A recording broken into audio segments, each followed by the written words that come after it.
The following podcast is a W2M Network original production. Visit W2Mnet.com for all of our other great podcasts, plus news, reviews, articles, and opinions from the worlds of wrestling, video games, football, and entertainment.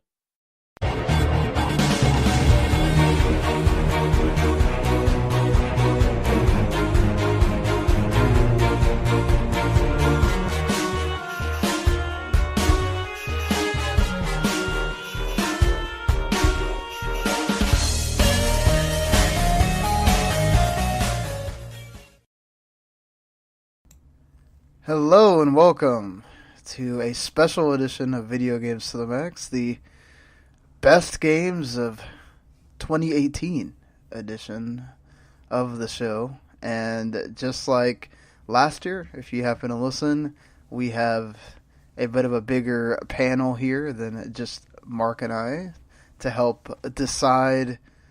Well, the staff voted, but we're kind of making the list. And you get to hear it as we make it. Of course, I am your host, Sean Garmer, and here joining me, as always, Mr. Marc Morrison. Howdy. And here with us this year is returning once again, Daniel Anderson. Hello. And Randy Isbelle, the other half of the Backlog Busting project. Yeah, I'm just here to make sure we check the list twice. Yeah, it is the festive time of year.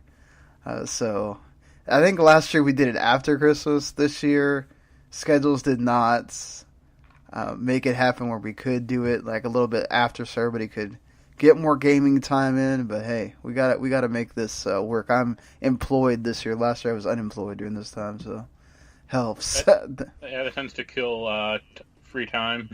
Yeah, exactly. Yeah, and work has been awful. So, yeah, last year, it was kind of like it wasn't technically the first time we did this, but it's like our first sort of real shot at doing it. I feel like we need to make a more all-encompassing look at the year before we get into actually looking at our list and figuring out what's all going to be on that 25 game, what 25 games are going to be on there. This has kind of been a really interesting year for games after last year's ridiculous amounts of hits, the Switch just being a killer app for Nintendo and really bringing them back into the forefront. And now you kind of had all three have sort of, Nintendo didn't have the year they had last year. Sony had the big hitters, but they sort of had a quiet year as well. And Microsoft was really quiet. So, I mean, they've been quiet for the past few years now. So, but I mean, when you guys look at 2018 in games, what stands out to you, Randy? For me, I know you said you thought PlayStation had a quieter year other than their big hits, but I think this was their first big punch to finish this generation. You talk about God of War and Spider-Man and Detroit, and they had some amazing first-party games that knocked it out of the park, and now you're looking at the next few years when the others, The Last of Us and Death Stranding and those kind of games are going to hit. So this was kind of their first big blow as far as first title games go. As far as the other two, Nintendo, as you said, went all out last year.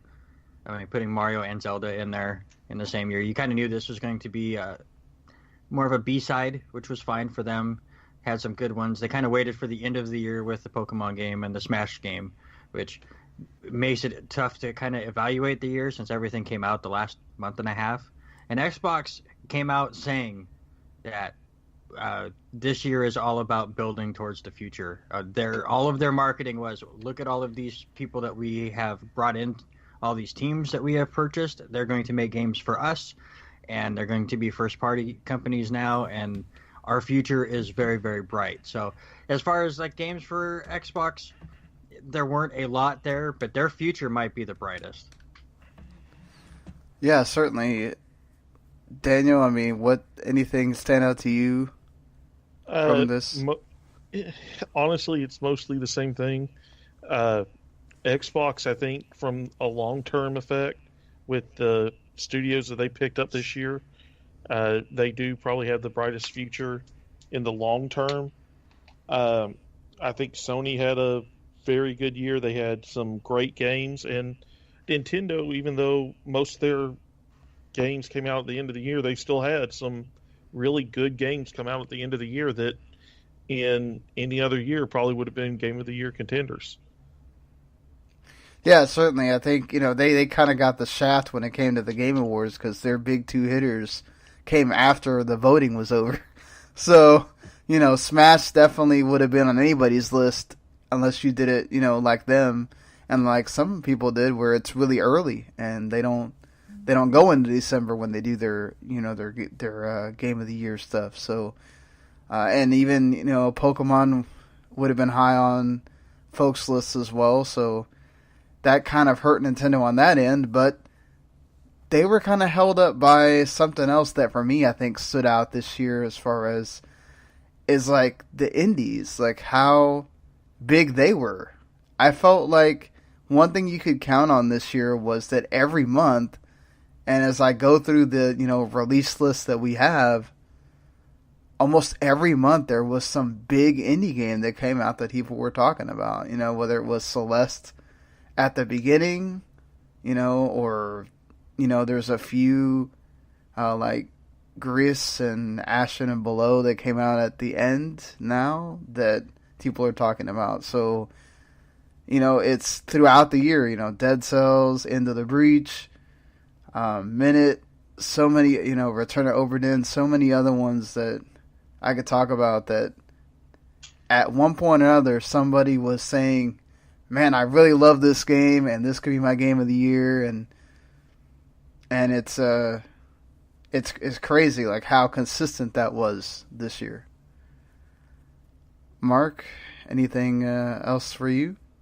I guess I'm a little more realistic about Microsoft for like their future. Like they did buy a bunch of studios, but some of those studios aren't great, or are, let's just say, untested, to put it diplomatically.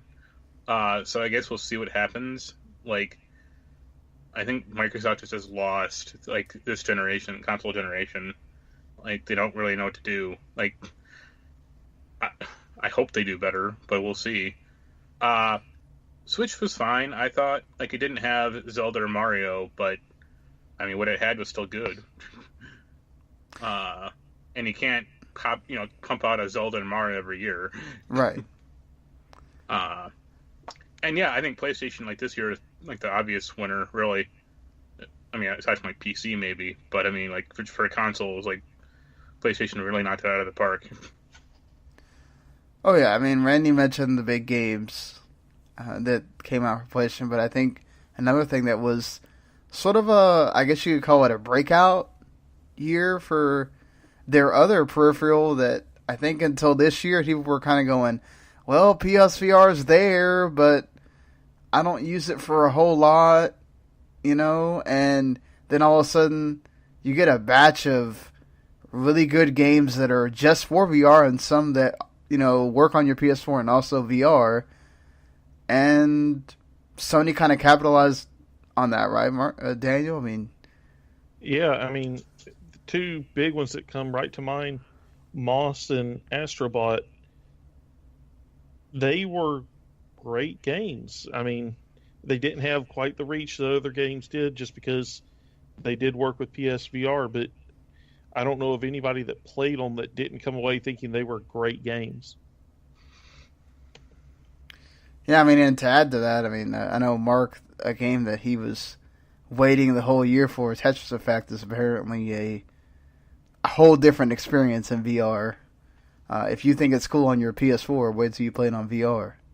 Yeah, that's one I need to pick up, and I've a little bit of Beat Saber, not a lot, but just a little bit. But I mean, it's a fun game. I'm not a big rhythm gaming person, but for whatever reason, I've enjoyed Beat Saber.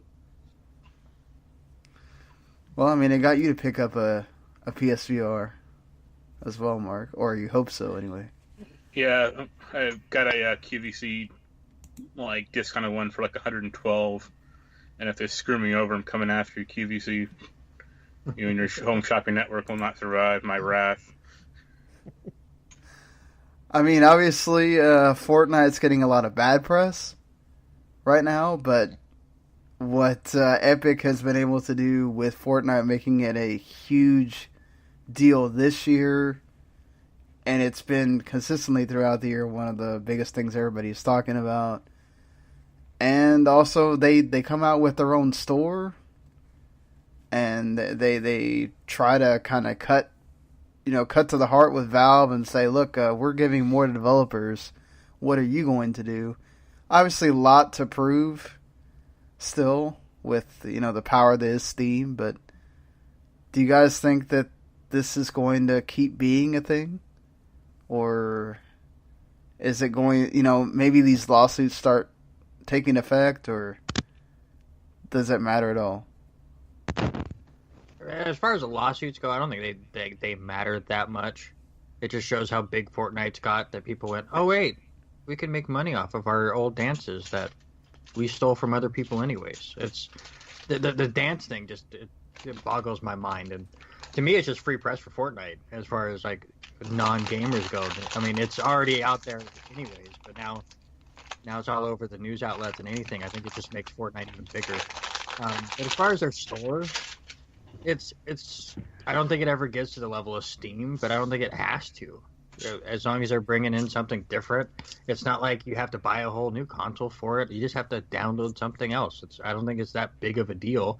And if they can at least be a competitor to Steam and keep them in check a little bit, I think all in all for gamers, it's a good thing. Mark, you're the person that uses your PC for gaming probably the most out of all of us here. I mean, yeah, I think Steam has grown complacent, especially over the past few years. They opened the floodgates way too much for games. Like there are 20 new games hitting Steam every day that are terrible. So it's a matter of like, I mean, if you're just new to the marketplace or new to PC gaming, you go on Steam, you have no idea what to buy or even like attempt to look at. I think this store is I personally think the store is a kind of a bad idea. I don't think it's going to do great. I mean, EA could get away with it to an extent because they make games. Like Epic has Fortnite and Fortnite. Like they literally don't have anything else. So I guess we'll see. I mean, maybe, but I think it's just a bad thing. And the other thing I would say is Epic is owned, I think, 40% by Tencent, a Chinese company. Like, is it any big surprise they're doing copyright infringement? I mean, technically, a dance can't be copyrighted right now. You can copyright an entire choreographed thing, but not an actual dance. So technically, Fortnite's not infringing on anyone. Now, these lawsuits might make it to where they are, and then they have to start shelling out money. But I don't know. I mean, none of these people own those dances at the moment. Yeah. Even though I feel like Alfonso Ribeiro should. With this. In an interview in the past, he said that he actually stole the dance from somewhere else. Yeah, but that was more of he stole the influence from it. Well, it's yeah, more of he took the styles of this person and that person, mixed it together, made his own. That one's different than the Backpack Kid that straight up stole his dance. Yeah. See, I think hasn't Guild Wars actually had the dance in their game as well? I mean, like, MMOs have taken dances from popular singers and dancers for years. It's not this isn't exactly new territory. I think the only reason there are lawsuits is because it is so big, and yep. I mean, yeah. I mean, 2K is getting sued as well for the NBA games because they do it too. Yeah. Well, and technically, I don't think he would even be the one that would own the Carlton dance because He It'd doesn't be- own the character Carlton. Well, it'd be like it'd be NBC or like Fresh Prince or even like Quincy Jones or someone. Yeah. Well, I mean, I don't know. He's the one suing, so he must think that he owns something. I don't know. I mean, it is weird. I mean, yes, you kind of made that your thing, and you've used that. I mean, he used it on Dancing with the Stars and all that, which technically it's not connected to Fresh Prince, but we know where that started. If it wasn't for that show, nobody would know what that dance is from. Now they need to steal the Urkel dance from Family Matters. Oh, God.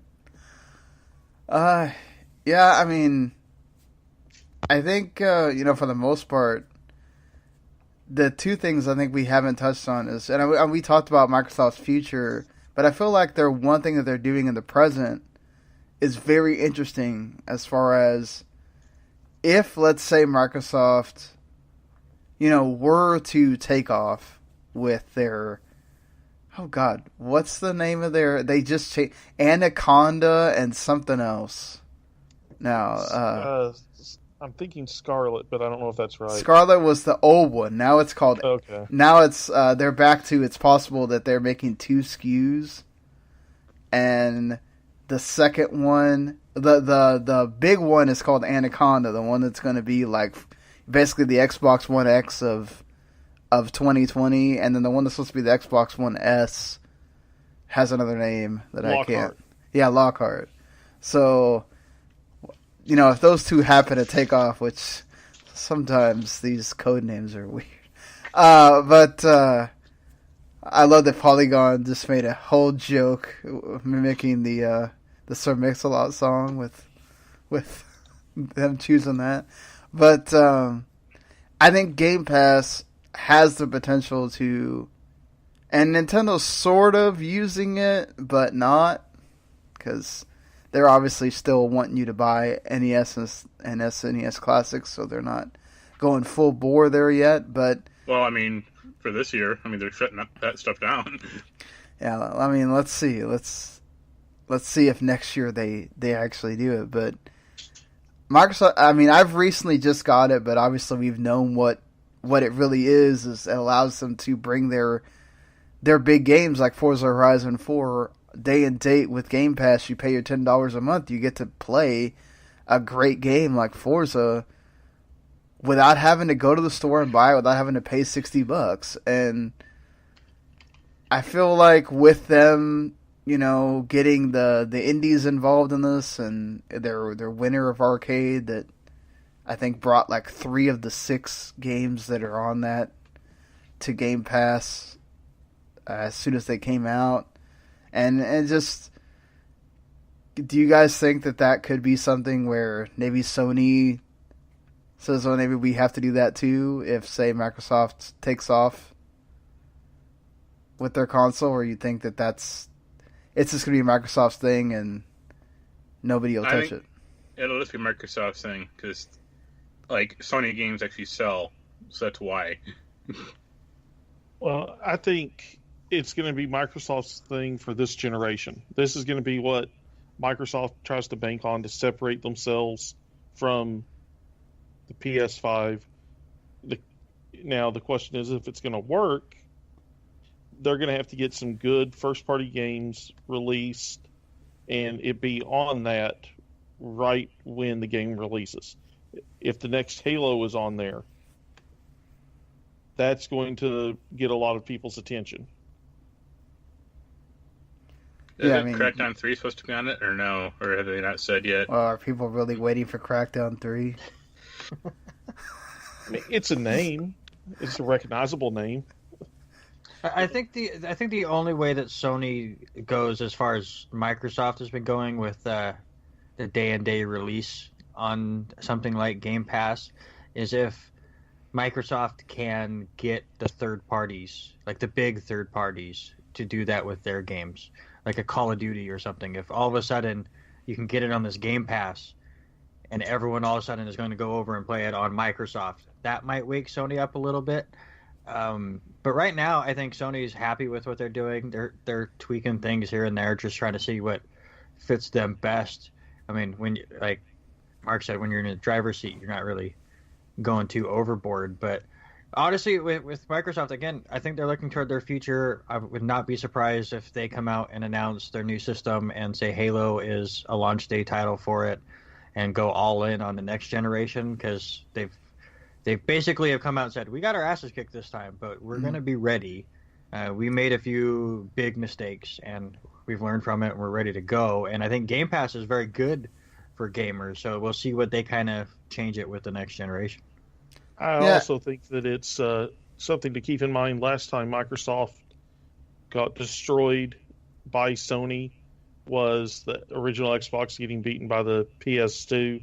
Then when we went to the 360 PS3 generation, Microsoft took some chances, did some stuff Sony didn't want to do. Sony decided people were going to get their console no matter what, and I think you're going to see a lot more back and forth like that, generation to generation. Yeah, I think we gotta remember that Microsoft had to spend a lot of this generation rehabbing themselves from the absolute mess that was their launch. And then they sort of wound up being yes, Sony had the big hits, right? Like the reasons why you want to buy their console. But Microsoft, towards the end, wound up being the console for the hardcore gamers, as far as, like, we're giving you everything you ever wanted. You want to have backwards compatibility all the way to the original Xbox? Here you go. You want to have Game Pass, where you pay $10 a month to get all of our games and get a bunch of other people's games? Here you go. You know, like. I mean, yeah, but the PS4 still outsells it 3-1. Yeah, but by that point they're done. Like, they're not, like, nobody's. The problem is they also did the thing that helped Sony with the PS3 was Sony had the big games to battle back and wind up, taking over in sales by the end. Microsoft said, we're not going to kill ourselves to bring out Halo and Gears early. We're going to just understand that we've been banking too long on Gears and Halo, pretty much, and Forza, and go, okay, we've got to do what Sony's doing and have all these first-party studios where we can release, like, not just the one big game. We can have, like, 3 or 4 big games come out every year like Sony does.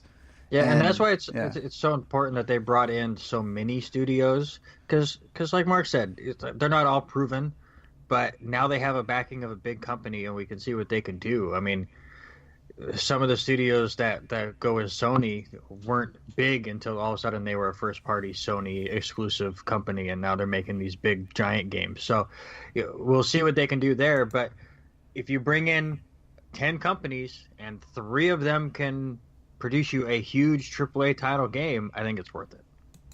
Yeah, I mean, not every... Like, I don't expect... we got to remember, not every Sony... are people really talking about Last Guardian still? I mean, like, not every Sony big first-party studio makes these games that you go, oh, yeah, I remember that game still. Like, the same thing is going to be with Microsoft. Not every game that they make is going to be a hit. Like, State of Decay and, Sea of Thieves is fine if you're a multiplayer person, but State of Decay, like, came and went. Nobody cared. Crackdown's going to be the same thing. It might have its audience, but I think you might as well just expect that it's going to be maybe a good game at the most. And that's not bad to say, but I think it's the same thing. Like, I don't know that people are expecting Days Gone to that's going to be terrible. Be just awesome, but they have Last of Us 2, Death Stranding, what's the other? Ghost of Tsushima in their back pocket, where they can have that game that's good or okay when you have God of War and Spider-Man that came out this year, and they're 2 of the best games you can play and want to play, going on in the next year, if you haven't played them yet. So, which I would recommend, like, if for some reason you haven't played God of War, it's on a sale for like $25 on PSN right now. Go buy it. But the last thing I would say about this whole Game Pass thing is they really need to partner up with WWE so you can have Michael Cole screaming $9.99 about Forza Horizon. God. Well, WWE's having their own problems with having to I mean, yeah, promise. it'd just be brand synergy then, though. Two troubled companies joining together. Oh God, yeah, have the McMahons be on TV for Microsoft. See how that goes. Yeah, Vince is fighting Phil Spencer for airtime. I'd watch that. But yeah, I think one thing to look ahead when we talk about the future, though, is Sony kind of reluctantly did it for Fortnite, and we see Microsoft and Nintendo do it together a lot. And of course, PC's kind of been benefiting from that for a while. But this idea of crossplay, do you kind of see it be more sort of translucent and flexible going into these new consoles, and of like everybody kind of just says, let's tear these walls down? I think you're going to see it more if the console sales are more even. You're going to start having the bigger third-party companies push to allow cross-platform play. Yeah, I think it'll be next gen. You'll see it a lot more. Maybe there'll be another couple games that Sony allows crossplay for now, but I think it'll be once the next gen hits. Like Sony will make that a big thing. Like that'll be a big talking point for them. I was kind of disappointed watching the Game Awards when they had all three of those guys come out. Yeah. And talking about Unity and stuff. That's what I thought they were building up to. Because now everything's crossplay. They didn't go for it there, but I do think the next generation of Microsoft and Sony and whatever iteration the Switch takes, because they're going to come out with different versions of that every other year. But whenever that unfolds, I think that's when you're going to see cross-platform gaming a lot more. Yeah, I think I was gonna talk about Bethesda, but I feel like we're just beating a dead horse at that point. Don't worry, man. That bag is going to come in 4 to 6 months for people. God, I can't believe that. Like, seriously. We were going to talk about Bethesda, but you have to wait for the patch for that. Exactly. It's not ready. So, yes, let's talk about this top 25 list. Everybody on the staff voted. They had 15 games that they could choose to kind of rep. And then this put... I basically counted up all the votes for the games, and they're put into tiers depending on how many votes they got. And that's what we're basically doing here is we can't have everybody on the podcast, but we kind of don't want to just do the whole, like, everybody do a point system and that's it. And then, we kind of want to have a discussion about all this and see if there's... Because, let's be honest, we all don't sit in an office and just get to trade all the games around and get free codes for everybody, and everybody gets to play every game, or most of the games, and then we all get to sit in a room and have this discussion. We don't. So... I mean, it'd be easier if we did, though. It would be nice if we did. Yes. But a lot of times, like me, the codes go to a lot of the other guys, and I wait until all the sales happen, and then I just buy all the games I didn't get to play earlier in the year, and then I have to try to rush through and play as many as I can before we get to this point. As happens probably to most of us sitting around here, so and everybody else on the staff. So we don't get... A lot of times you get to play that one big game or those two big games, and everything else is, the indies here, the other game that you really liked here, or whatever. So you get more of an eclectic kind of viewpoint, and that's where we kind of take this and go, all right, what are these 25 awesome games? Plus you get some sort of favorites from the ones that are here, and you kind of get some like head scratchers, and you go, that game was bad. Why is this here? So that being said, the first thing we're going to do is we have games that I had listed that I know have received some kind of press or are good, or we have reviews for them, and they just didn't get votes because, hey, maybe you wanted to vote for something else or whatever. And then we have something that maybe only one person played, or something that like you really really liked but nobody else did. That's kind of the tier 1 sort of thing, and a lot of mine are apparently in that realm. But is there anything in that sort of like the games that did not receive any votes that you go, this needs to be in here, as opposed to something that maybe got that one vote and you go, that doesn't need to be here to be in consideration for like that 25 to 19 area or something like that? Mark? Well, or Daniel, go ahead.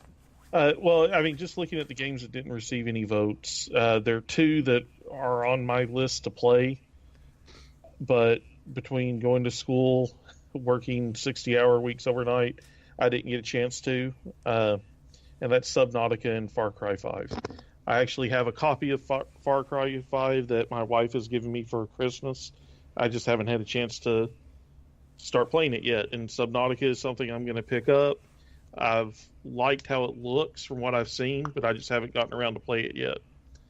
Yeah, you take those 2 games and add A Way Out, and that's what I was going to say. Those are the 3 games on that tier 0 list that I'm looking forward to getting around to playing, but I have not touched any of them. But those are the 3 that stood out to me.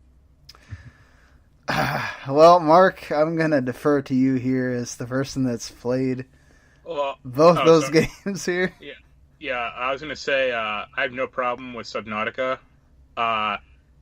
Far Cry 5 might be fine at number 25. Like, it's a really flawed game, to put it mildly. Also, the story got way overhyped for what actually is there. Yeah, the story's like the I think the biggest problem in the game is it's terrible. The only game in this on the no vote list, I would say is Gris. I mean, that got a ton of good reviews. I don't think any of us have it or have played it. I've played it, and it's very artsy. Yeah, it's beautiful. It's like basically you go through. It's a platformer. It's sort of a Metroidvania platformer because you go backwards once you get colors, and you get one color, and then the let's say like it turns red, and then you go through and you make little dots to kind of construct. It's sort of like Journey, almost. It reminded me of a game on Xbox 360 and PS3 called El Shade, Ascension of the Metatron. Except this is a 2D game, not 3D. Yeah, I like it. I mean, but I could also see if you played it and you're like not sort of big into like those artsy games, it may not float your boat. So, but I mean, I'd still put it on there. I would too. The one for me that I really like is Donut County. It's sort of like a reverse Katamari, and it's hilarious and just so much like fun stuff happens in that game. I really have enjoyed playing it. Picked it up on that sale, and it's also like $12 on the Switch that just came out. So if you've been waiting to play that on Switch, you can go check that out there too. I have Valkyria Chronicles 4, and I've not touched it. I've heard it's pretty decent, but game of the year. Yeah. I mean, definitely, We Happy Few should not be on here at all. That game is bad. Oh no. So definitely that can be removed from the. Technically, the tier 1 has way more games than are going to wind up being at that like bottom part of the list anyway. Yeah, so I think on our list, I counted 5 games make the top 25. Yeah. From tier 1.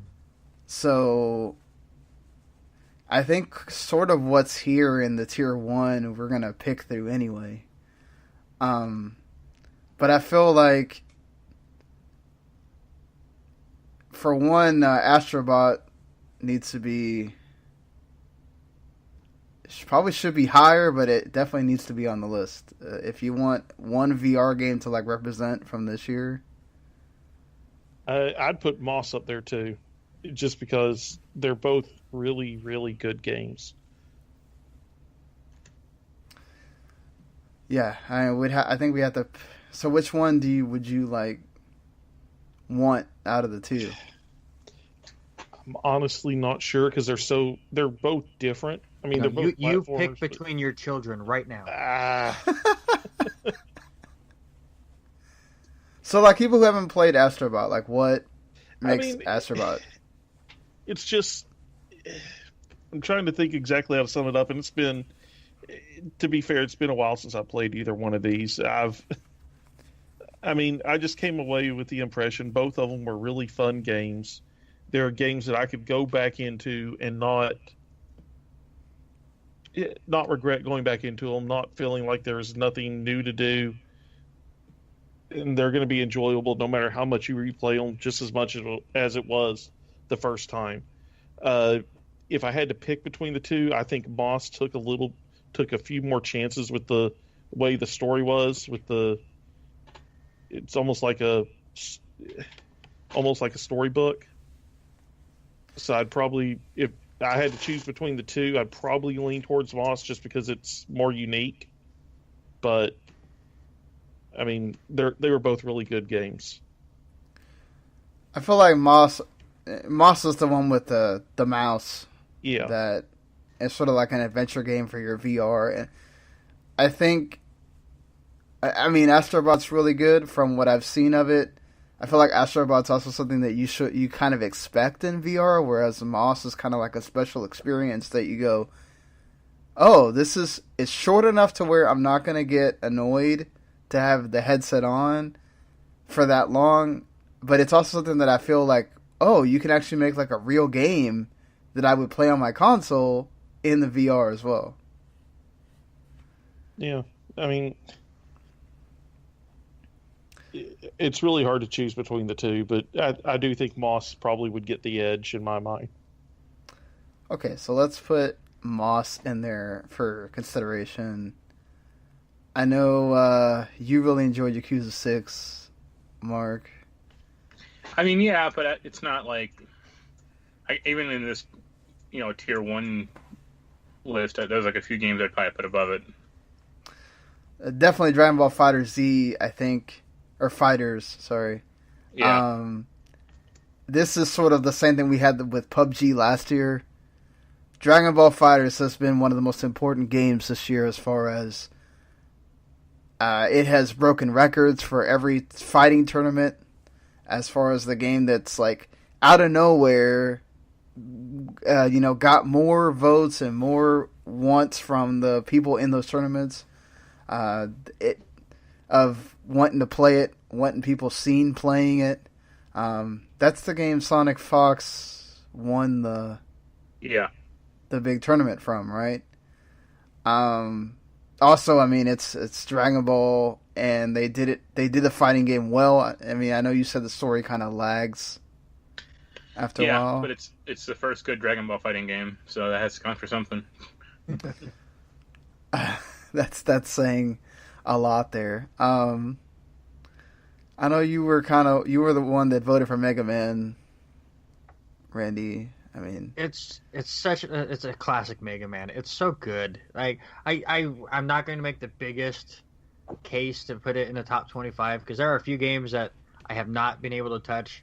Return of the Overdead and the Messenger that I would probably put ahead of Mega Man 11 because it doesn't really create anything new. Like the gear system added enough variety in it to make it interesting. Just graphically and was great. The music's not old Mega Man stuff, but as a classic Mega Man fan who lived on it on the NES, it was a great return to that kind of franchise. So I just loved it, but again, I'm not going to fight that hard for it. What about Mario Party? This is the demo. This is the demo to the next Mario Party, but same thing. This is the first good Mario Party game in a long time. It's just short.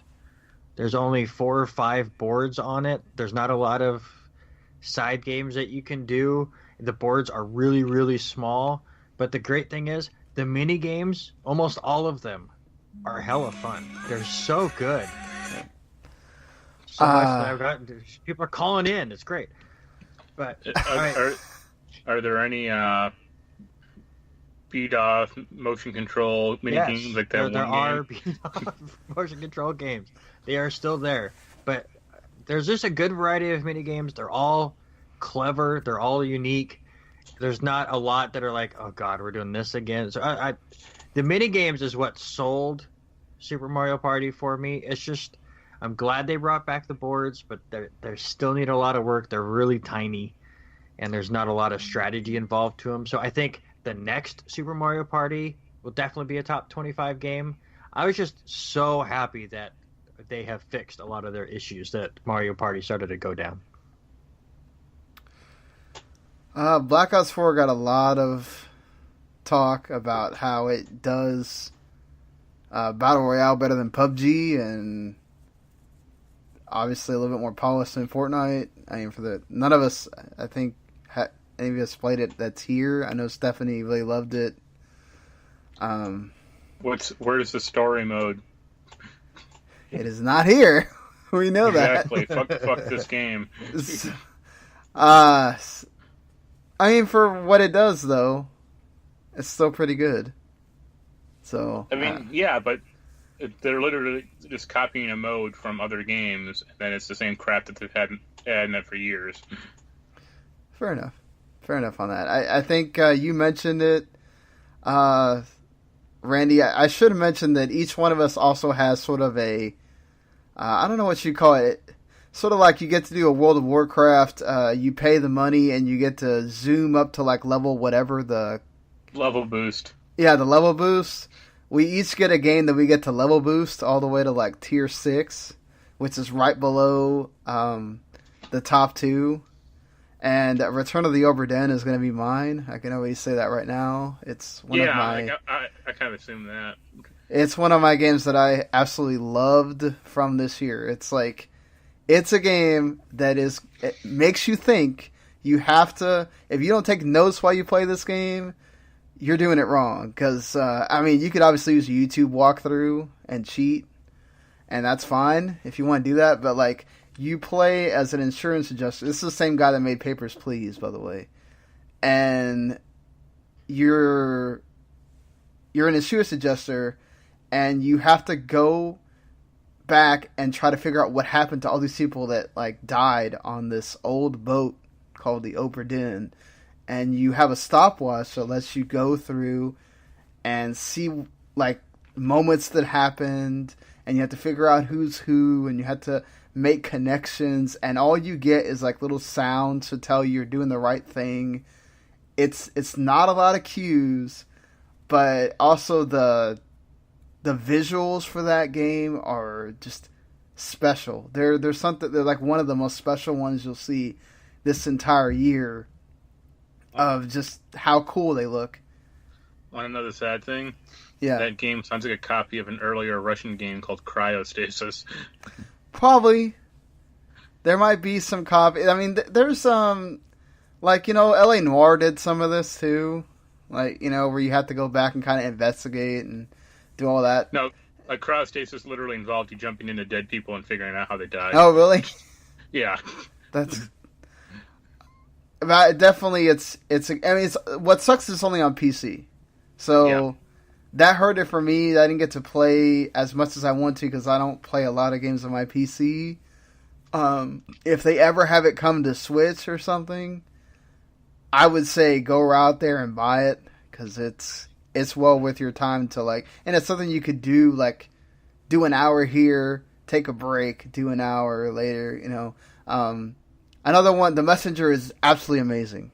Also, unless you just hate Ninja Gaiden, which is fine if you hate that, which that also came onto the Nintendo Switch Online thing this month. But it is a loving homage to Ninja Gaiden. Even before you get to the part where it turns into Metroidvania, they nail that so well. The music is fantastic. The shopkeeper that's in there telling you, they're so stupid, but like they make you laugh. The stories he tells you in there. The story is kind of silly, but it's just like that gameplay is just so good. And there's so many Metroidvanias this year. There's so many we're going to talk about that are higher on the list. and all that. But it's just this is just one of those indie games that it's on Switch, it's on all the systems. If you haven't played it yet, do yourself a favor. I hate that Nintendo is not like doing what the other two are doing and like having a big holiday sale right now, because they really could be making a lot of money for these indies. People like just hearing these names, especially after the Game Awards and seeing all these lists that are going to come out. The Messenger is going to be on a lot of them. And I think I told you during Black Friday that, like, you know, Sony had a big sale, Microsoft had a big sale, Nintendo had a sale, and like the only Nintendo game on for sale was like Donkey Kong, and that was like $6 off. Yeah, and Mario Rabbids. Yeah, and that's not a Nintendo game. And then for the Game Awards, they had Mario Odyssey, and that was it. Yeah. So, yeah, I don't know. Nintendo's weird with their they highly rely on much more physical. I mean, credit to them. They're now the fastest selling console in the U.S. ever.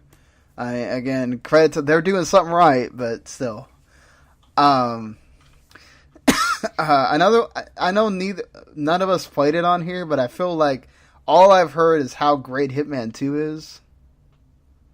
So from like everybody on either Twitter or a podcast or something, everybody keeps talking about how great Hitman 2 is. Obviously, it helps that you can go buy the ones from last year for like $20 and add in all those levels as well. But just wanted to throw that out there that we recognize that we know that that game is great, even though unfortunately I don't think any of us have gotten to play it yet. Right. Alright, so we gotta start making decisions here. Well, I do think Beat Saber from Tier 1 should make it as well. Because it is a really fun VR game. How many VR games do you want to have on this list? Because I would say the only other strict VR game would be like Tetris Effect. Well, I feel like Tetris Effect is different because it can be played in both. So more people can... And Beat Saber can be played on other VR sets other than PSVR as well. Well, Moss can too. It got put on PC not too long ago. Yeah. I mean, to be fair, more people probably have a PSVR than they have a Vive, or... I don't hear anybody talking about Oculus anymore, but... Like... Okay, for me, I feel like that we have to include Dragon Ball FighterZ for its importance and everything else. Return of the Obra Dinn is getting boosted, so that's out of this conversation as far as that goes. I feel like the Messenger has to be included. Everything else is sort of, and then one of the VR games has to be in there. And you said Moss over Astrobot. Just because of how unique it was. Okay, so that's 3. So if you boost Obra Dinn, we still need 4 games that would make 21 through 25. Well, I just gave you 3. So then do you go back? Even though I feel like Messenger and Dragon Ball FighterZ should be higher, but that's just me. So we go with like a Subnautica, or we haven't talked about Ni no Kuni 2. I haven't played it, but Ni no Kuni 2 is pretty good. It's fine. Yeah. I mean, it's not like the greatest RPG, and it's a bunch of like really. It reminds me a lot of like Suikoden. Like you have to like get characters. It's this instead of 108 characters, you get 100. You have the whole constructing your town thing. Yeah, it's literally like the same type of thing, but you can assign different people to different, buildings and jobs. What bothered me was the story kind of contradicts itself, and then also like it's just kind of all over the place sometimes. And it's also like brain dead easy. Oh yeah, you get the higgledies in there, and that's like God. Well, like the last boss was like level 75, and they beat it like level 53. I haven't gotten that far yet, but I wouldn't be surprised at that point. That's actually at this point like. So, do you feel like Yakuza 6 is? I mean, I would say of all the games we've talked about so far, I would say like number 25 should probably be Gris, just because none of us have played it, but it's good. I liked it. I like it. It's just, man, it's just like it just came out literally. Yeah. And like I would honestly say number 25 Gris. Well, I would actually say number 25 Far Cry 5, number 24 Gris. I wouldn't put Far Cry 5 in here at all. No. Neither would I, but we don't have to. I just don't feel like, honestly, I'd put two VR games in here before I would put Far Cry 5. I mean, I'm fine with that. Like I said, I haven't played it yet, so I don't really have an opinion on it. Honestly, I feel like I've seen people put Astrobot as like their game of the year. Like, I've seen people put it in their top 5s. I feel like it wouldn't be. I think we could logistically have like Moss at 25 and Astrobot, a few higher or something, like 23 or something. I mean, I'm fine with that. Everybody else cool with that? Sure. Yeah.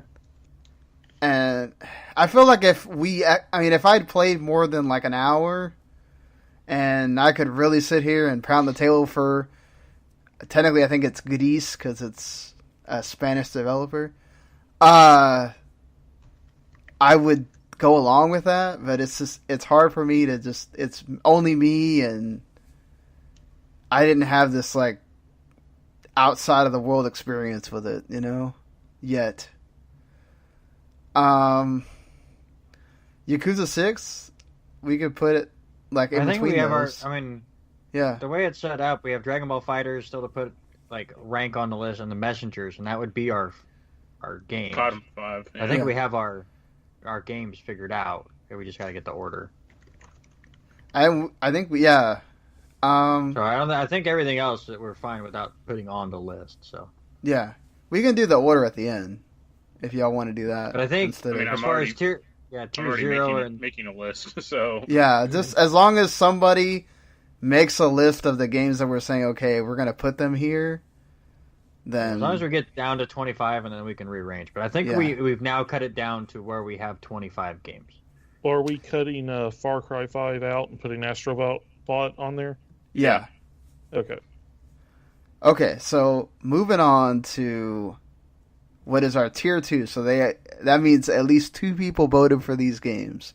I'm going to read them out, and then we can discuss. I'm disgusted. I am disgusted too. Trust me, I'm disgusted here. This is where a lot of these indie games are coming in, and very many of them are really, really good. Celeste is one of the great games of the entire year. Into the Breach is fantastic from the FTL guys. Dead Cells has been one of the games that a lot of people have talked about this year as a game of the year. Overcooked 2 is just a fantastically fun game. Dragon Quest XI is a return to the form for Dragon Quest, even though the music sucks total ass. Just Cause 4, Mark is explaining that. It's a bad game? You're like the first person I've heard say it's a bad game. I just heard a lot of people say they just have a lot of fun with it. They broke Just Cause. They took out you can still destroy bases, but it doesn't matter, and then the stuff respawns in a base, so it means nothing. That's bad. And then Persona Dancing 3 and 5, Moonlight and Starlight, which they're the same game. Yes, technically they're like half a game each, so it's fine. But like those games it helps that you have fantastic music with a really good rhythm game together. So, I mean, both of us are big Persona fans, so that's probably why that's on that list this here. But okay, Randy, are you gonna make Celeste your? Oh yeah, Celeste boosted game boosted to the moon. The fact it's on the same tier as whatever that Persona dancing game is just makes me really sad. Oh, I see how it is. No, Celeste is getting boosted. It was probably my second favorite game of the year, just without question. That game is so good. I feel like Dead Cells should be higher than this too, but Mark, you're the one that did the review. Yeah, Dead Cells is good. I'd probably put it 17 or so. I really enjoyed Dragon Quest XI, so I'm fine with it. Here, like Overcooked 2 was the game that my mom, Anaya, and I played a lot all together. It was like so fun. Just they nailed it from Overcooked 1 to 2. Only fun with people? No, I had fun with doing the story mode too. I mean, it's crazy. Like it gets super like nuts after a while, to where like I kept failing or not getting like the 3 stars, and I'm like, damn it, I keep messing up, and I'm trying to figure out how to do it faster, and I can't. So, well, you're saying Just Cause 4 is bad, so do we need to switch it with something? If it is on this list, it's number 20. I mean, but that's the thing, though. Like, if you're saying it's bad, we can lower it. Yeah, I think it's something like that. I mean, we're talking about Dragon Ball Fighter Z or Fighters and the Messenger being the top of that 1 tier. I think those both are going to get bumped up over some of these games. Yeah. Honestly, I would put Persona lower because look, the music is fantastic. That is Persona 5 had some of the best music last year. It's probably on the top of everybody's soundtrack of the year thing, and 3 obviously has terrific music too, but it's and the rhythm games are fine. There's nothing wrong with them. But I feel like you're also using older games to make something that I feel like obviously I feel like it gets helped by the fact that you have the Persona 4 dancing included in that collection, which obviously Persona 4 Dance is even older. So yeah, but I haven't even touched that one yet. I don't know. I mean, unless you want to really fight for it, Mark, I feel like you could make a case to lower Just Cause 4 and Persona, and you could bring Dragon Ball and Messenger further up. Sure, if you want. I feel like the rest, Celeste is getting boosted. I feel like Dead Cells needs to go higher when we get to talking about some of these that are further up. But I really liked Into the Breach. I kind of played it late. And that's for somebody that didn't get to play FTL. I'm not a hardcore strategy person, but it's hard, but it's also really interesting in the mechanics that it does, and I like the story missions going through. So I know you did the review. I mean, you're more of a strategy person than I am, kind of. I mean, you're the one who likes Valkyria Chronicles and stuff like that. I mean, I'll be honest, I played it when it first came out, and I had completely forgotten about it. And that's why I didn't vote for it. When I saw it, I remembered, but if I had completely forgotten about it to the point that I didn't even think of the game when I was thinking of the top games, that's why I didn't put it on there. But when I played it, I had a good time. I might have or might not have played it at work when I had some downtime while I was working, and it was great for that. I think it's a cool game. It's just I just thought it was very hard, or hard. Oh yeah, it's super hard. Yeah. Yeah. I've tried to do this one mission. I don't know how many times I keep dying. I'm like, God dang. It's I'm going to stop before I start throwing the switch somewhere. Yeah, I think, though we kind of talked about, the ones that are moving around, I think we can move on up to, these are games tier 3 that at least 3 people voted for. Pokemon Let's Go, Tetris Effect, Forza Horizon 4, Octopath Traveler, Vampire, and Monster Hunter World. The only game that I feel like one is not like the other is Vampire, but that's from me not playing it. But the rest of these I feel like they're kind of, even though I think you can make a case for Monster Hunter maybe being higher, but I feel like all these are kind of in that right spot. I don't know. Mark, I know you love Tetris Effect. Yeah. having played it, I'm not a Tetris person, but the way that they make that music work with the blocks, and when that song kicks in, and like and doing the zone thing, and like all the different colors it's really awesome. Like, it takes the best parts of Tetris and the best parts of Luminous and puts it together in one game, and it's definitely, I forget the guy's name, his masterwork. Yeah. It's bad for me to forget the person's name right now. Honestly, I think every game from Tier 3 probably should be on the list, except for Vampire. And maybe Octopath. Like, I think it was a very cool-looking game. No, I would say Octopath definitely deserves to be there. Maybe not there, but deserves to be on the list. Yeah. And I'll say the same about Vampire. I enjoyed it. I thought combat was really busted. Like, that's what really drove me. Like, some of those bosses were just fucked. To be fair, I think they fixed it. Yeah, and I played it after it was fixed. Yeah, so, like, I mean, I think I was reviewing, like, when it came out, and I was like, well, this werewolf boss destroys me in 2 hits. This is fun. Yeah. I really hated the respawning enemies between zones, too.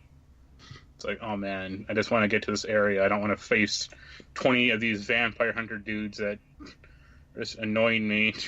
I mean, I don't mind it being moved down the list, but I do think, from what I played, it should have been on there. Fair enough. I think Stephanie wound up being the one that reviewed it. I think she liked it more than Mark. I reviewed it. Oh, you were the one that... But for us, though, I think both of y'all were... I think she liked it a little bit more than you, but that's one of those games. It's like, you had people that really liked it, or you had people that kind of saw a lot of the flaws and it bothered them. Forza Horizon 4 is fantastic. Seriously, it's like, I'm not a driving game person, but I really love that game. It does arcade racing so well. We have, throughout the rest of the tiers, we have 13 games and 14 open spots, so that should tell you something. Well, let's go through the rest of these that I think people are going to know the rest of what's here. Tier 4 is Spider-Man, which I feel like is criminally low. Yeah, if nobody else is, I will boost that one up. Yeah. Shadow of the Tomb Raider, which I think I think Randy's the only one here that like might have spent a lot of more time with that than. I've played the first two a lot. It's Shadow of the Tomb Raider is the first.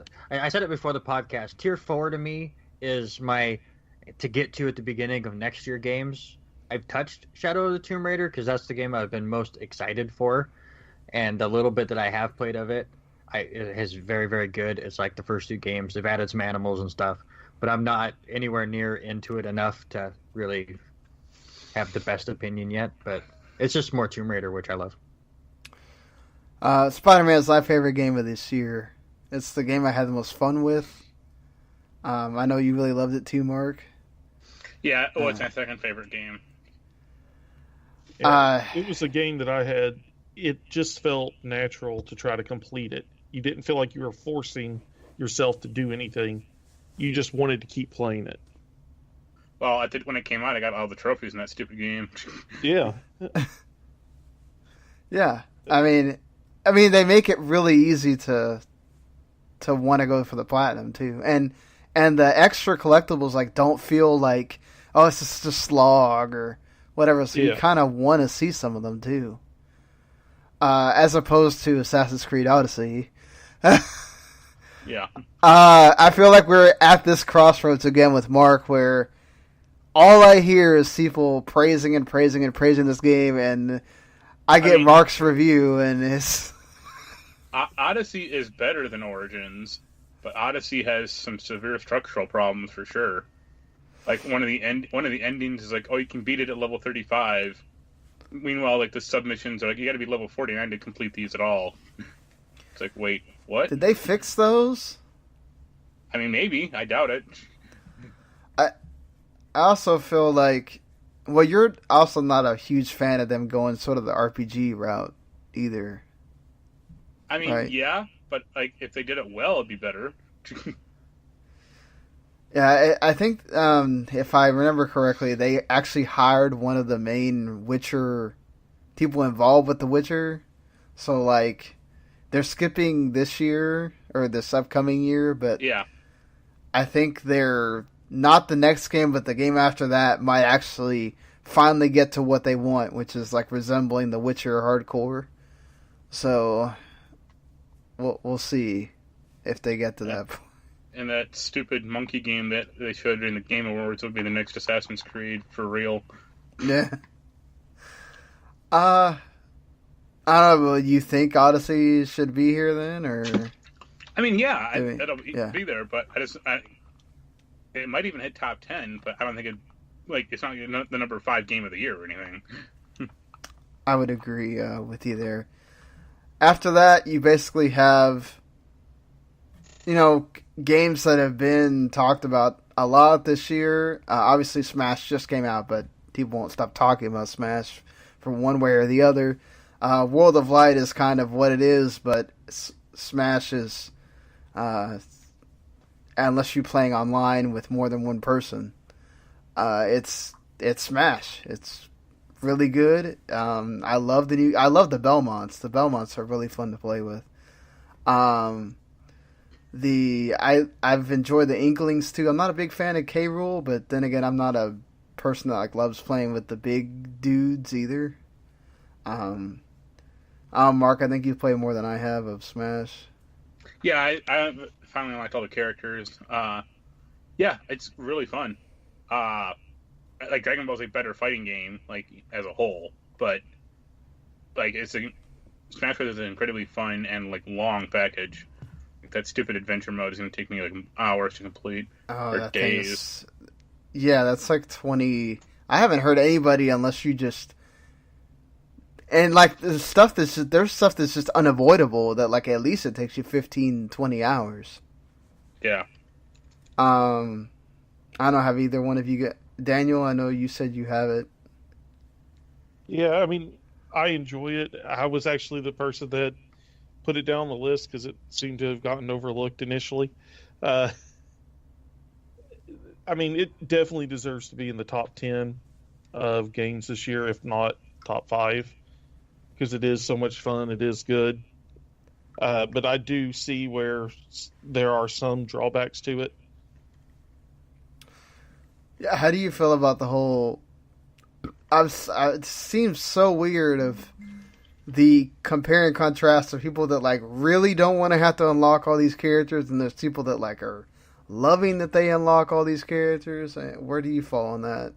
I mean, I enjoy it. It gives you a reason to, keep playing to an extent, but it never feels like a grind because anything you do goes towards unlocking the characters.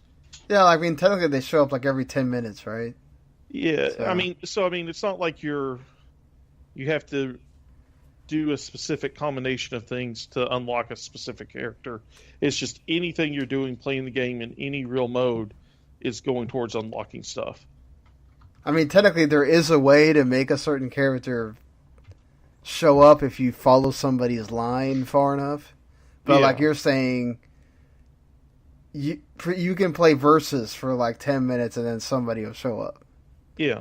And then also they remove the whole, it's one shot and then you have to do that again for that person to show up. You can actually go in like a menu and just fight him again. Which thank God that happened to me because I got killed by Captain Falcon and I got killed by somebody else. I had to fight him again. You can unlock these people in World of Light too. It just takes a while. Yeah. Mark, do you like the whole unlocking the character thing, or? I just did the cheat method where I unlocked a character and then I shut the game down and like restarted it and popped another character. I mean, it's something to strive for. Like if you don't like that spirit, the adventure mode, like you're not going to get a lot from this game aside from it just being a fighting game. Like the story mode or like the actual classic mode is really simple most of the time. and I like how the enemies are curated, though. yeah, it's like, most of that's fine. It's fun to go through those original characters like one time. If they made it to where I had to go through classic mode to unlock everybody, I'd get annoyed because it's the same ones over and over and over and over. But like going through the first time through with Pikachu and like fighting all the different Pokemon, and like Incineroar was the last one and he's new. Like, that was fun, you know. Well, I think the game is just missing like a few. Like if it had a few extra additional modes, it'd be good. Like maybe like the smash the target mode, or just maybe like something else to strive for. Also, like hearing that like World of Light has like no special cutscenes or whatever outside of it's that kind of sucks. Yeah, like you're going through all that and you get nothing that makes it feel special outside of like, oh hey, I got a sticker that from some game that. I mean, like, I think it's cool that, like, all these, like, let's say, like, Golden Sun, one of my favorite games in the GBA, like, all those guys are there, or whatever, but, like, I don't know, I'm not sitting there, like, feeding them food and whatever. I'm just going, okay, optimize it for me, go into the next battle, whatever, you know? Even, like, the optimized thing is really busted, like, at least on my mode. Like, really? I'll hit optimize, and it'll go, it's like a level 1 spirit, you know. I was like, wait, I have level 99 guys. Like, what are you doing? Yeah. It's weird. I feel like we could go on with Smash. Definitely one of the top games of this year. Probably would be talked about even more if it didn't come out like December 7th. But still, for it coming out so late, people are obviously loving on it. Detroit Become Human is technically above Smash. I got one more vote. Technically, the reason why is because I didn't vote for Smash because I knew it would get high because I wanted to vote for something else, or it would be tied with Detroit. And obviously, and it's funny because these are the two games that everybody has been battling themselves over. God of War and Red Dead Redemption 2 technically tied for us. So I'm here to break that. I'm here to break that tie. I'm here to break that tie big time, too. It's called God of War.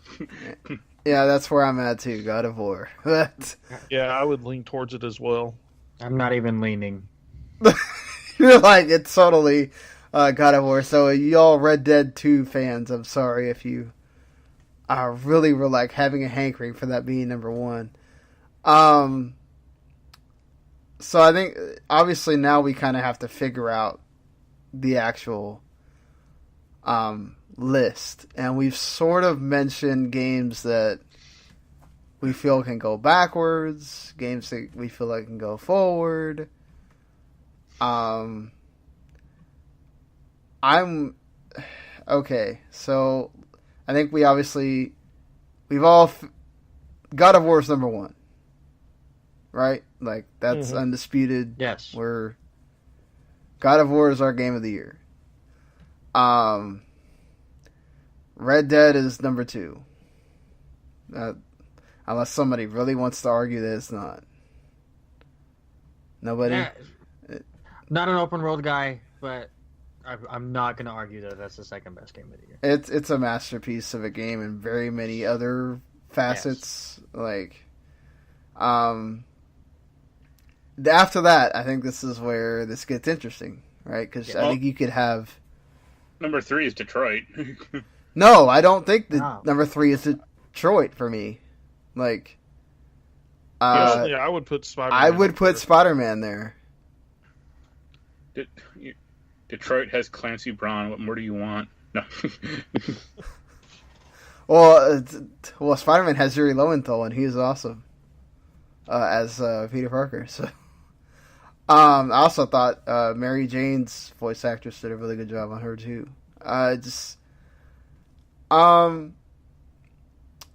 Yeah, I would feel like Spider-Man definitely needs to be number 3.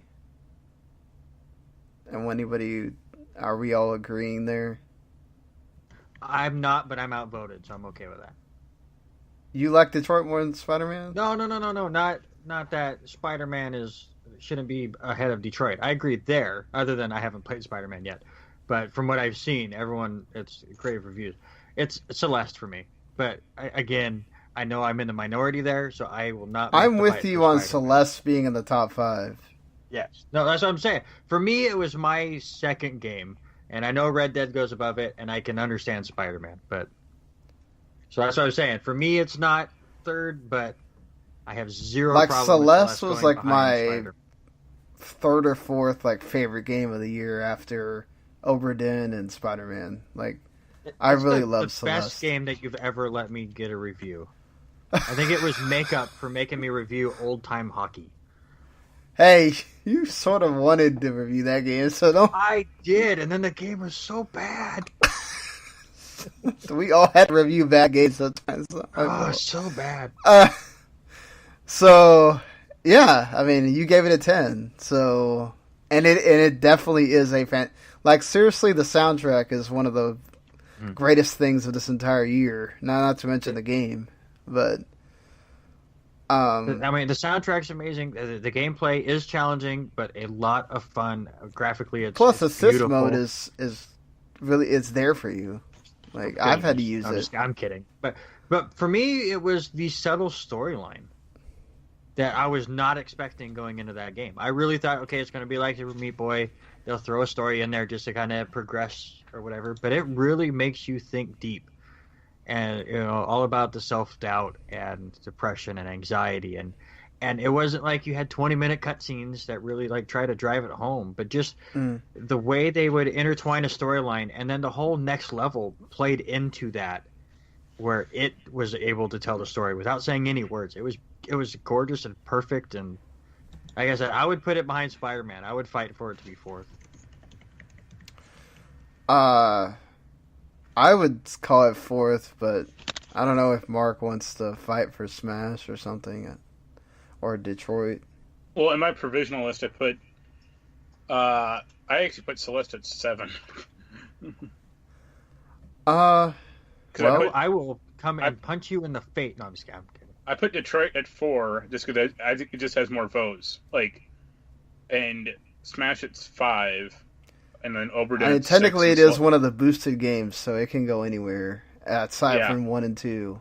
Well, that's why I put Oberdin and Celeste next to each other at 6 and 7. And I guess, honestly, I guess Tetris Effect would be my boosted game, so that's number 8. Okay. So we have the top 3 figured out. I feel look, I enjoy Detroit. I think it's David Cage's best game by far, which maybe isn't saying a whole lot. But I think he nailed some of the stories for that game are fantastic. I really got Connor, I think, is really well done, and his voice actor is awesome too. I don't know. It's just I like what it does. It's I enjoyed other games more than Detroit. But have you finished it? I haven't finished it. No. Yeah. Well, it gets better at the end. Well, then it really diverges, and then you can see how many different permutations there really are. All right. Fair enough. All right, I think we should sort of respect the votes at some point and say Detroit for... I think for what Celeste does, it deserves to be above Smash. The impact that it leaves on you, it's not just another platformer. It's special. Are we... Oh, anybody gonna argue? I'll take top 5. I'll be happy with top 5. Okay. So Celeste at 5, Smash at 6. I'll put Oberdin at 7. Yeah. And Tetris Effect at 8 then.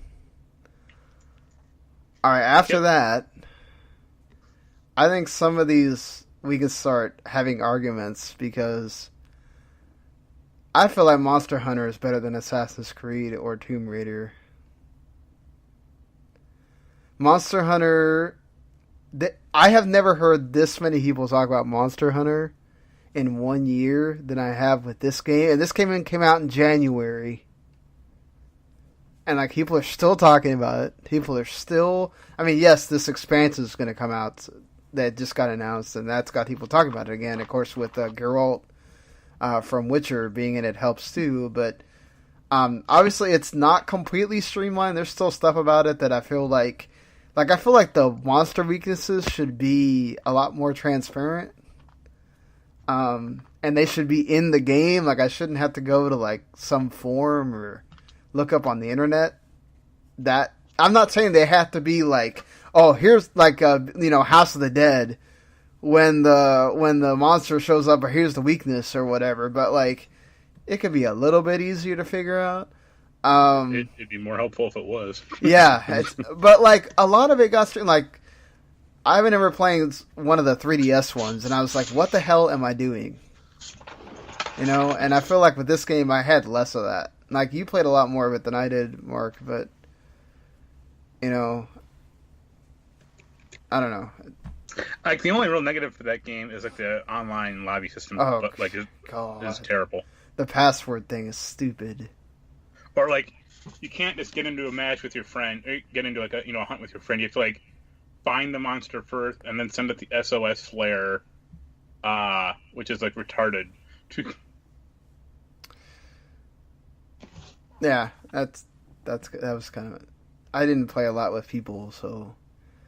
I don't know. Unless you guys want to argue for one of these, I don't know. Everybody okay with Monster Hunter at 9 then? Yeah, I mean it was a big game, especially in the spring. I think Assassin's Creed at 10 is fine. Technically, it's one spot lower than Origins was last year, but there's better games in its spot. Yeah, so. like God of War and Spider-Man are drastically better games than either of those games. So, well, here I'll jump down a little bit for you, Sean, because I know you're the one that's going to be fighting here. We have Dragon Ball FighterZ at 20. And I know there's a few games in the middle here that we've said could move down and stuff. How high up do you want to move Dragon Ball FighterZ? 2. No, I'm kidding. Yeah. I think definitely it should go above. Like, did like Tomb Raider really make a big impact on anybody that like we're really? I know the people that voted for it, or I think it's. Two of the people that voted for it are, Stuart and Liam, that I think they were kind of just making a list. I don't know that those were games that they... From what I understand, it's a decently competent Tomb Raider game, but it does nothing new. It's just more of the same. And that's why I got, like, lower reviews across the board. Well, also, I think it came out at a time when, like... Yeah, it got swallowed up by... Yeah, it got swallowed by other games. I will say, in the early part of that game, you try to catch up with one of your mates after a plane crash, and you find a bloody mess that the trail goes to a jaguar, so the jaguar just ate his ass. I think it should go up 1 or 2 spots just for that scene. That scene was hilarious. Isn't it like that stupid bear hunting scene from the Rise of the Tomb Raider? Like, oh, I can hit this bear with his poison arrows that is crafted. No, you haven't got poison arrows in this one yet. At that point, I really loved Forza. I can't speak for Tomb Raider, but I think Forza's like a fantastic racing game as far as, and it's like set in a. I'm not familiar with Scotland like Stuart was, who did the review, and that he talked about a lot about that during that. But I haven't played a racing game in a long time, and like that made me. I bought Gamepass to play that game, and yes, obviously I got to download a bunch of other like cool games that I didn't know were on that. But like, I waited a whole day waiting for the thing to download, and then got to play a bunch of it, and really loved it for. just because that game is so good. So I don't know. I would put Forza high up there. I would say, like, I know we're supposed to sort of respect the votes, but I feel like we're not making this big case for Tomb Raider where it needs to be at 11. No, I'm fine moving it down in its tier. Like I said, I haven't played enough of it yet, and like Mark said, a lot of it's a lot like the other two games, which is good for me. But as far as this list, I won't make the biggest case. I mean, they added a mechanic where, like, Laura can spread mud on her face. That's about it. So if you want to see her get dirty, then I guess it's a good game. But that's about it. So we okay with Forza at 11 then? Or does it need to... something else need to be higher? Or... Also, I feel like Dead Cells is... I don't like roguelike games, and that game is hard. I'm not saying it's not, but I really enjoyed what it does, and it kept me coming back to playing that more than I probably would have other roguelike games. I mean, the games I have above it are Octopath and Pokemon. So if you want to trade it up for one of those, feel free. Yeah, I would say definitely above those two. Like, I really love Pokemon. Like, it's fun. Like, it's like I've had a lot of fun with it because Anaya's having a lot of fun with it, and getting to relive Yellow and everything is like a great nostalgia trip, and like not having to get in stupid random battles is nice too. And like I think my favorite part of it is like getting to see the Pokemon on screen. Like they're actually there, and you can see them walk around, and like it actually feels like a lived-in world instead of like, oh, you're just walking through a bunch of grass. You know, so I would say Dead Cells above Pokemon. Okay. And then like Pokemon and maybe Tomb Raider after Pokemon. Unless somebody wants to argue about something. And I guess Dragon Ball at 15? So where do you put Octopath at? I would put the Messenger above Octopath. I had a lot more fun with the Messenger. Like, I really liked Octopath. I would suggest after a while, I had to stop playing it. And I would suggest you start editing this list then, because I'm... I don't know, like, Daniel, you've been really quiet, so... I mean, nobody's been saying anything I drastically disagree with, and I'm fine with what you guys are talking about. I mean, you're getting into some of the games that I haven't played because I've had so much limits on my time as well. I mean, I'm looking at the rough draft of the list right now, and for me, it's fine. But again, there's more on there that I haven't played at this point just because of my situation with school and work and everything.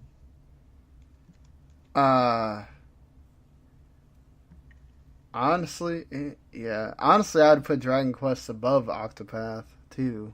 Because I had... Dragon Quest, like, just does old school RPGs to me. Like, okay, the difference is Octopath has a really cool battle system that takes from Bravely Default, right? But, like, Dragon Quest feels like you have a party. And all of you are working towards a common goal. And that was the one thing that bothered me about Octopath. It's like, okay, you have these 8 separate stories. These people don't interact with each other.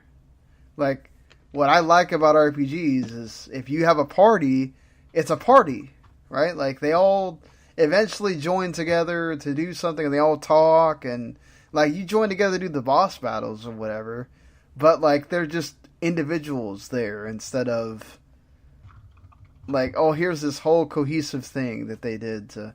I mean, to be fair, Dragon Quest doesn't do anything, like, revolutionary with the story or whatever, but those characters are charming, the voice acting is really good. I mean, they're mostly all sort of English or Well, I whatnot. basically, I moved Octopath onto like 20, and then I removed Dragon Ball to like number 12. I would put Dead Cells above Dragon Ball. I don't know about you. You are wrong. That's fine. I mean, there's also the importance factor. Yeah, Dragon Ball's better or more important. Trust me. Um, The problem also with Dead Cells is like once you beat it once, that's it. Like there's no reason to keep kind of replaying it over and over. Like you don't unlock anything really special or it just might take you a while to beat it that one time. And there are alternate paths, but you really have to like look up a guide, like how to get the spider walk, or like how to bust through like down through floors and shit like that. Like you're not gonna find that stuff normally. Trust me.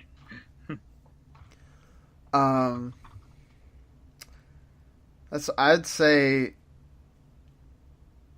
Dead Cells, Pokemon, Tomb Raider at 15, and put Dragon Quest above Vampire. I don't know. I have no like connection with vampires, so I can't.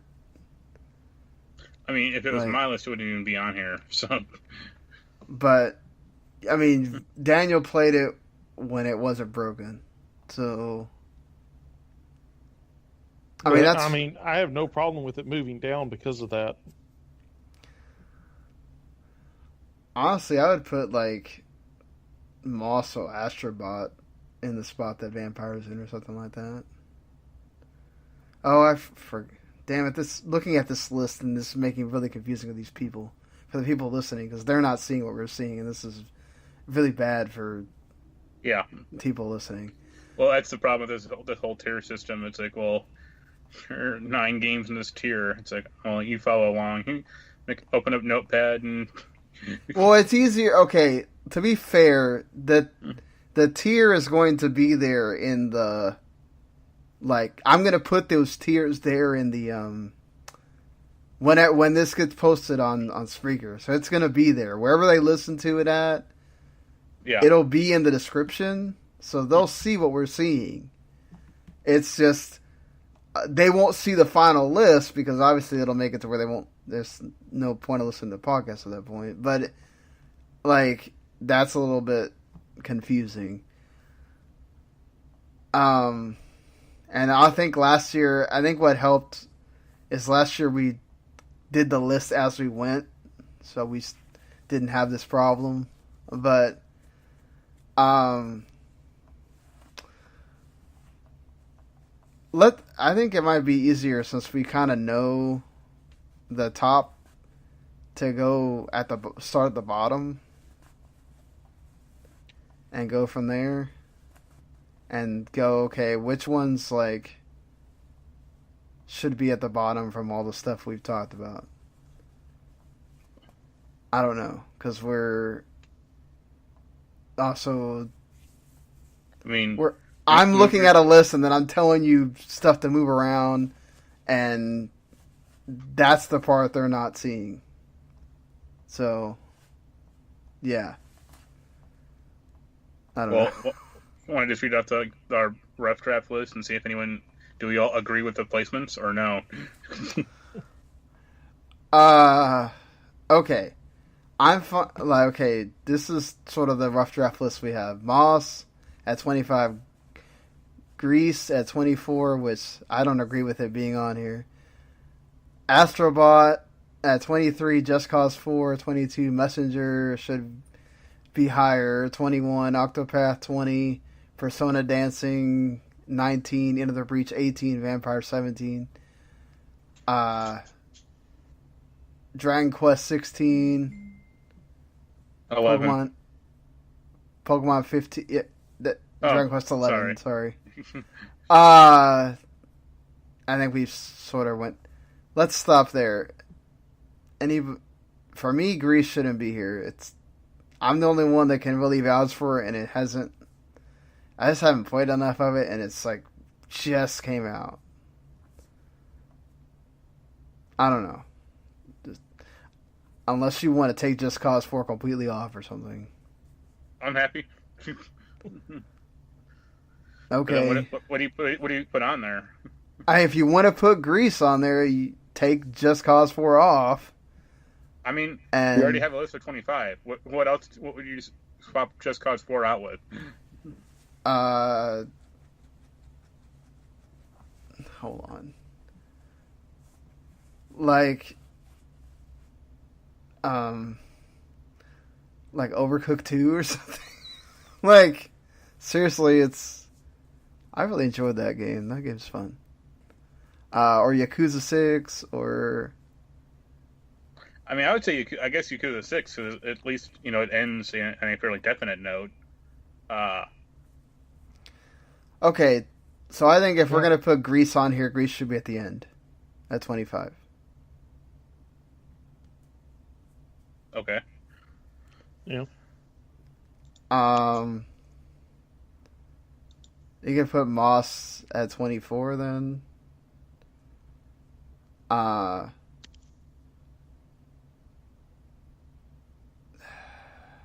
with Sean. Put Overcooked 2 in for Just Cause 4. Well, I think... Okay, so that's 2 against the Yakuza. That's fine. I have no problem with it. Honest... I would put, like, Persona down here. I would put Persona at, like, 23 or something. Like, I love those games and I love that music, but I feel like you're also using older stuff and we're taking away from games that are, I mean, I haven't played one of those rhythm games, so I don't really care how old it is. I mean, if you want to move to 21 and the messenger up like 1 or 2 spots, that's fine. But yeah, that's fine. I've never even heard of the messenger before, so I can't. The messenger. I'm not going to say it's great, number 12 or something because it's like I don't. No, I wouldn't say that, but okay, this is bad for the people listening. They're not seeing this stuff at all. I mean, looking at it, like the messenger looks like that Bloodstained Curse or Circle of the Moon game. That's that first part. Once it gets to the 16-bit part, which is halfway through the game, and turns into a Metroidvania, it gets even better. So, but even that first part is like an awesome ode to Ninja Gaiden. I would put it above Vampire, honestly. Like, but then above Into the Breach. I liked it more than Into the Breach. I liked Into the Breach, but I'm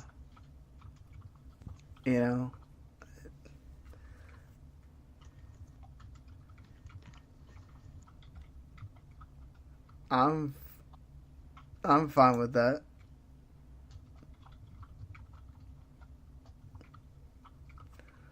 Honestly, I would put Astrobot in Vampire spot, and then I'm good.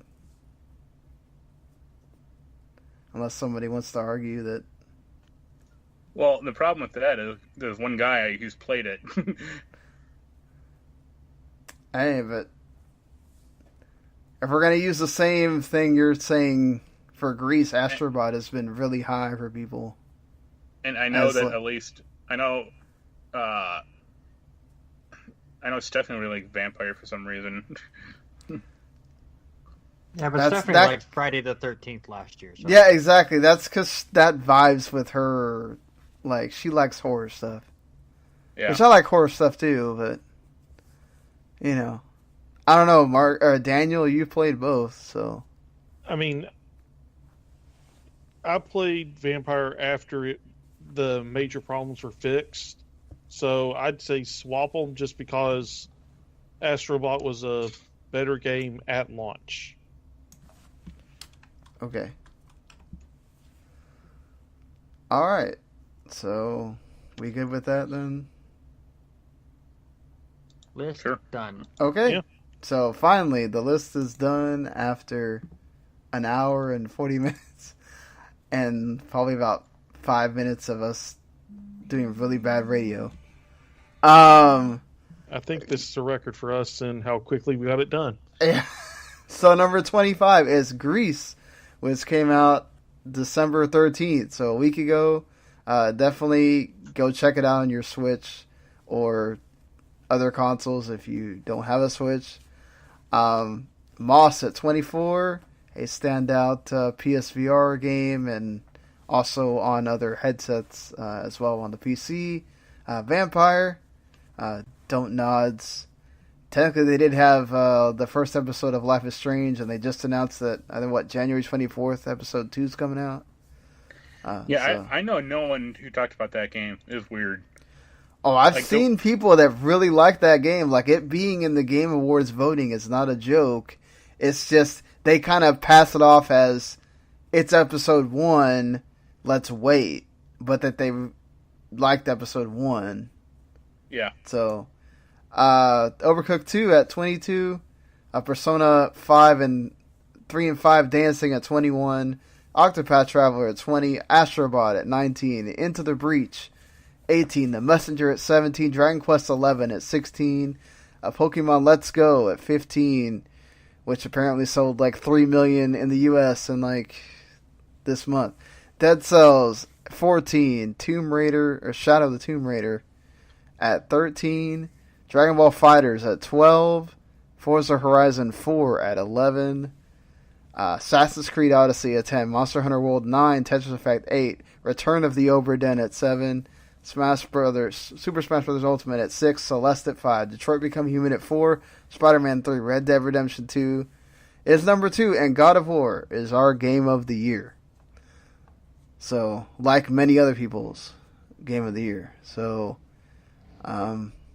hey, it was a great game. Again, if for some reason you have not played it and you have a PS4, it's on sale right now on the PS Store. Go buy it. It's the first good God of War game. Also, Spider-Man, I think, is on sale for like $40. Yeah. So,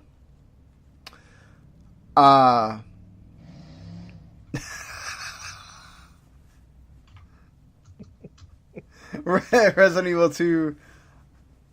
Technically, I don't think we do remakes or remasters on this. It's a whole different game. So 2019 Game of the Year is Resident Evil 2 remake. It wins. It's already over. Just 2019 is done. Not if Last of Us 2 comes out. Okay, then Resident Evil 2 would move to second, and Kingdom Hearts 3 can be third. I'll allow that. Yo, guys, what about that Final Fantasy 7 remake? Oh, fuck that. It's not coming out till like 2025.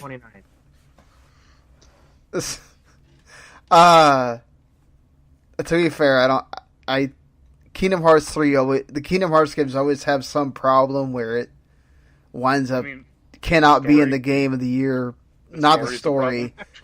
The gameplay at some point gets tedious, or they have some bad, like I can see the mini games being bad or something. I'm really excited for that game. I'm trying not to get spoiled. Apparently, people are being assholes on comment sections. Never. I would never think that would ever happen. Right, exactly. Yo, man, I heard Donald dies at the end. What's up with that? Yo, man, stop it.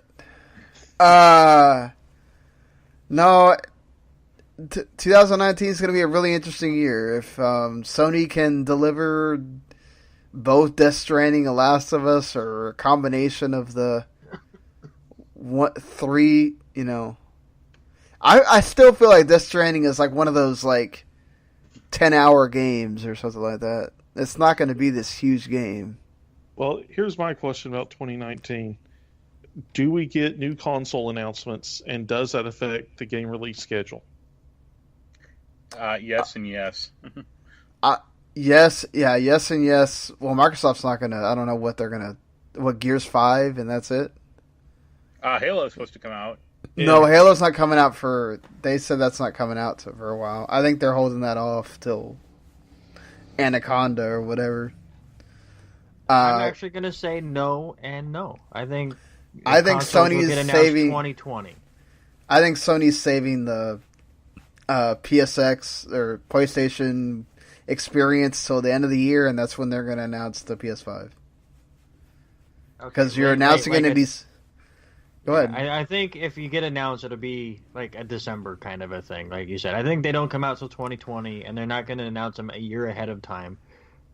So technically, I Microsoft already announced. So no, I mean like, here's when it's coming out, and this is what it looks like, and this is what it's going to do. Everyone knows systems are coming. But right. I mean, like an official announcement. Yeah. I know a lot of people say Microsoft needs to like put the pedal down this E3 since Sony won't be there. But I don't know if they will, because outside of announcing whatever the Anaconda actually is, They'll be announcing Crackdown 3 DLC. What are you talking about? yeah, I mean, what are they going to announce that's going to come out this year? Well, they don't have to announce anything that's going to come out in 2019. If they announce a new console, say it's coming out 2020, and start hyping a release slate of games, I mean, that's going to generate enough excitement at E3 for Microsoft. Yeah, honestly, if they use E3 this year to hype up all of these studios and what they're working on, and here's the trailers for a bunch of these games, and all of them or most of them come out with the new console, that's fine. I mean, that's in 2020. That's fine. Yeah. I think that they're playing for the future. So yeah, we'll have to see, because some of these, like obviously, like Obsidian they just started. So I just don't want their press conference to turn into like that EA one where they had people on a screen, like devs on a screen saying, "Hey, we're working on this. Bye." Like, you know, if they don't have anything to show, just don't, and just focus on what you got. You know. But yeah, I mean, obviously they have more Halo Infinite to show. I still don't think that's coming out till the next Xbox, and then they might make it work with Xbox One X and whatever, and then Gears 5 and the Forza. What number are they on? 8. And it's technically Forza Horizon, or Forza Motorsport 6. 6, okay. And then maybe 7. I'm not quite sure. I think it'll have to be third parties doing stuff. If it's Forza Motorsport 7, then Ares dies at the end or midway through. Yeah, maybe like a Cuphead 2, or no, it's Forza Motorsport 8. God damn. Yeah, that's what I'm saying. Like, I swear there was a 7. Nothing's out. Yeah, it's gonna be like, I think Nintendo's gonna be interesting too. Like, do you think we for sure get a Switch 2 or Switch 2.0 or whatever they're gonna call it? Not for another year at least. But like, do they announce it at some point this year, or 2019? Sorry, technically we're still in 2018. If they do, it's at the end of the year. Yeah. I think mid-year is going to be about... I think we're going to see something about Metroid. And... do you think they release the trilogy on Switch? I hope to God they do. Yeah. I mean, that seems like a pretty easy decision to do, but then again, it's a Nintendo, and... I mean, but hey, Nintendo is doing... in 2018, did a lot of what everybody said they had to do with the Switch. They've gotten third-party developers to put their games out on the Switch, and they have Ultimate Alliance 3 coming out. Yeah, the Marvel Ultimate Alliance 3 is exclusive. Mortal Kombat 11's coming day and date. I mean, that's pretty good for them. Yeah. At this point, so it'll definitely be the bloodiest game on the Switch. Bayonetta 3 is still coming too. Yeah, will we get something with Bayonetta 3? That's, Animal Crossing's coming, which technically that's definitely a get that for a Naya game, not me. I don't know. There's definitely a lot to like sort of wonder about and see what happens. I think this is definitely like when the PS4 and Xbox One were sort of lurking around. Like, will it be that kind of year at E3 where everybody's going, well, we know those consoles are coming. We're kind of just waiting for somebody to go, and here it is. And neither one might get officially announced there, so it might be one of those kind of lackluster E3s, but we'll see. Yeah. Everybody ready for Far Cry New Dawn? That's the new hot game, right? Not? No. No. Or only if you play as a caveman. You want to go back to Far Cry Primal? No, I want it to be set in present day. You just play as a caveman for some reason. You can go play as a monkey in that. Was that game that got announced at they showed it off at the Game Awards? I'm still looking for that wild game they showed off a few years ago at E3. I feel like that's up there with like Beyond Good and Evil 2, like just not coming out. Yeah, they're just gonna keep showing it and nothing. But all right, there's our 25 games of the year. We'll definitely have a full article with blurbs, and it'll look pretty on the site. I know I'm gonna make a personal list, a personal top 10. I don't know about the rest of you guys if you want to do that. I already showed you my list. Yes, you definitely. I talk about writing it and getting it up there, but I meant to do it last year. I definitely am going to do it this year because I had a lot that I enjoyed and want to be able to write and say things about. So this has been fun, guys. Definitely we're going to do something for anticipated games of 2019, and from there, I'm already playing a game that's technically comes out in a month from now. So 2019 has already started for us as far as reviewing games. And I'm sure that will quickly start happening for everybody else pretty soon. A lot of people go on vacation around this time.